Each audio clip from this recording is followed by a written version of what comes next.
جماعتهم.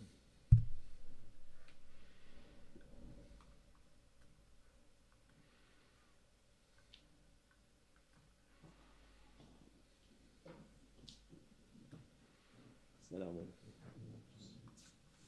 أعوذ بالله من الشيطان الرجيم. بسم الله الرحمن الرحيم والصلاة والسلام على رسولنا محمد سيد الأولين والآخرين. مدد يا رسول مدد يا سادات أصحاب الرسول مدد يا مشايخ الدستور ولا شام الله فازا سيد محمد كان طريقتنا والصحبة والخير في الجمعية.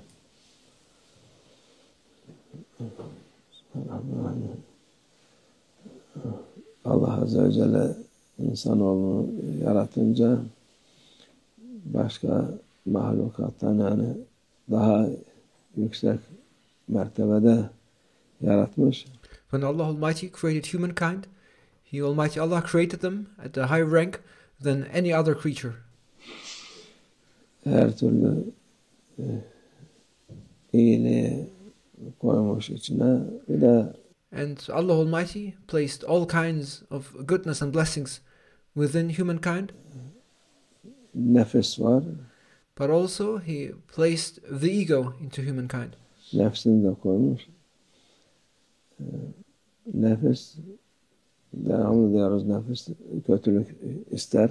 And the ego, as we always remind, desires and wants evil. Kötülük istemeyen şey de koymuş Allah işimize. But Allah Almighty also placed within us something which does not want evil. Vicdan denen şey. And that is called conscience. Vicdan herkeste var. Everyone has a conscience. Müslüman'da, kafir'de, herkeste o şey var. Muslims, non-believers, everyone has a conscience. Vicdan denen şey insanoğluna Allah Azze ve Celle koymuş. Allah Almighty has placed that which is called conscience into humankind. Yani onun muhakeme etsin, zulüm etmesin diye. And Allah Almighty granted conscience and placed conscience within humankind so that humans may judge themselves and not commit injustice. Koymuş. Merhameti de koymuş. He Almighty Allah also placed mercy within humankind. Ama işte onları yapması için nefsine galip gelmesi lazım. But in order to follow one's conscience and to be merciful, one must first overcome one's ego. Çünkü vicdan olunca kimseye zulmetmez. Because when one follows his conscience, one does not oppress anyone. Kimseye eziyet etmez. The one who follows his conscience does not harm anyone. Kimsenin malını gasp etmez. Kimseye The one who follows his conscience does not usurp or exploit anyone's property. kandırmaz. Ondan sonra o yavaş yavaş imanı da yükselir. The one who follows his conscience does not deceive anyone. And as one follows one's conscience, slowly, step by step, a person's faith will also increase. Sonunda çoğu zaman hidayete erer. Hidayete vasılır. And it is by following one's conscience and by increasing one's faith thereby that one attains guidance. Ama vicdan olmayınca Müslüman olsa da o yaptığı iyilik yaptırmaz zaten. Müslüman olsa da. And if a person does not follow his conscience, even if he is a Muslim, he will not be guided to do good things if he does not follow his conscience. Vicdansız insan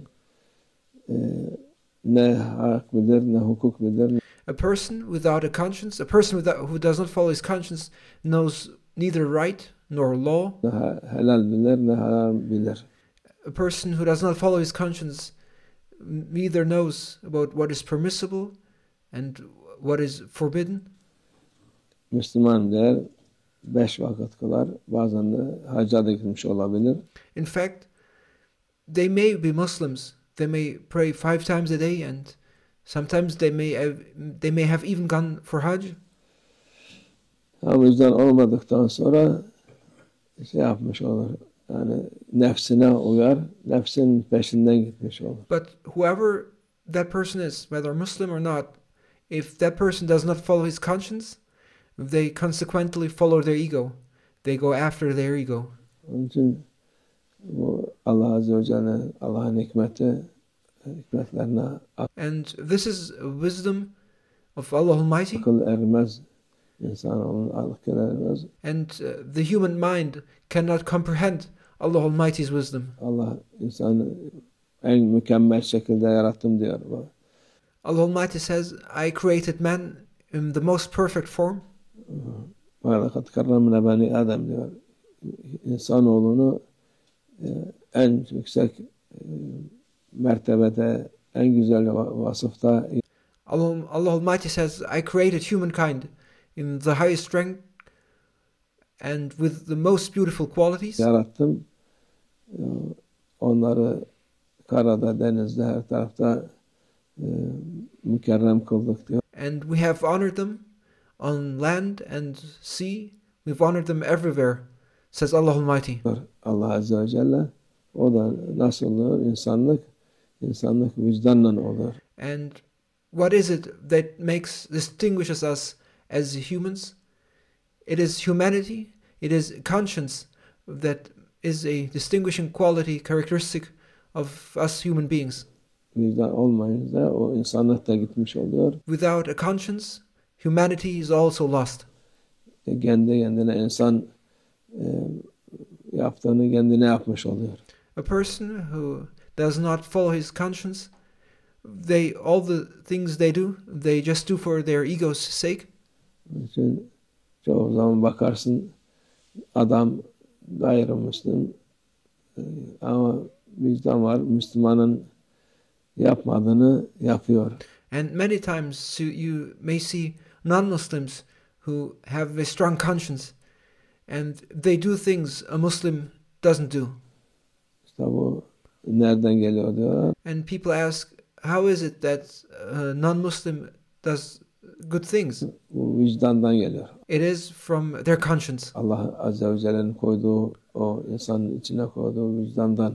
That goodness that may be done by everyone comes from that conscience which Allah Almighty has placed inside every person. Müslümanı görüyorsun, her türlü zulüm yapıyor, her türlü sahtekarlık yapıyor, kötülük yapıyor. And on the other side, you may see a Muslim who commits all kinds of oppression, all kinds of fraud and does evil. O da neden? And why is that? Vicdanı kalmamış, vicdanını öldürmüş. And the reason for that is he has no conscience left anymore. He has killed his conscience. Vicdanı tabii öldürürsen yeniden zor kaldırırsın, uyandırırsın. Of course, if you kill your conscience, it is hard to revive or awaken it again. Ama onu muhafaza edersen senin faydana olur. But if you protect and preserve your conscience, it will be to your benefit. Yaptığın şeyler güzel olur. And if you preserve your conscience and follow your conscience, the things you do will be beautiful. En güzeli de Allah katında, Peygamber Efendimiz katında sallallahu aleyhi ve sellem makbul olmaktır. And by following your conscience and doing these beautiful things, you will attain the most beautiful rank, which is to be among those who are accepted by Allah Almighty and the Prophet, peace be upon him. O vicdanlı insan, merhametli insan, Allah Azze ve Celle Peygamber sallallahu aleyhi ve sellem'in evliyalar, müminlerin sevdiği insan olur. A person who acts based on his conscience is a merciful person, and such a person is someone whom Allah Almighty, the Prophet, peace be upon him, the awliya and the believers love. O mühim olan odur. And that is what is important. Öteki türlü senin sahtekarlıkla milleti kazıklayarak, millet kandırarak kazandığın adamların elinden mülkünü aldığın insanların onlar fayda yok. there's no benefit in what you may gain through fraud, by cheating and deceiving people, or by taking their property away. Onların Allah Azze ve Celle ihtiyacı yok onlara. Allah Almighty does not need those things. Senin ihtiyacın var. You are the one who is in need. Sen o insanlar vicdanları dönsün ki rahat olsunlar. People need to return to their conscience, listen to their conscience so that they can be at peace. Vicdanım rahattı, gönlüm rahat derler insan. If your conscience is clear, then your heart will be at ease. Vicdan rahat olursa gönlü rahat olur. And that's why people say, my conscience is clear, my heart is at ease.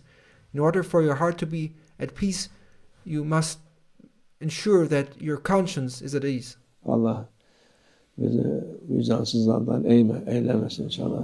May Allah Almighty protect us from being among those who do not listen to their conscience. İnşallah.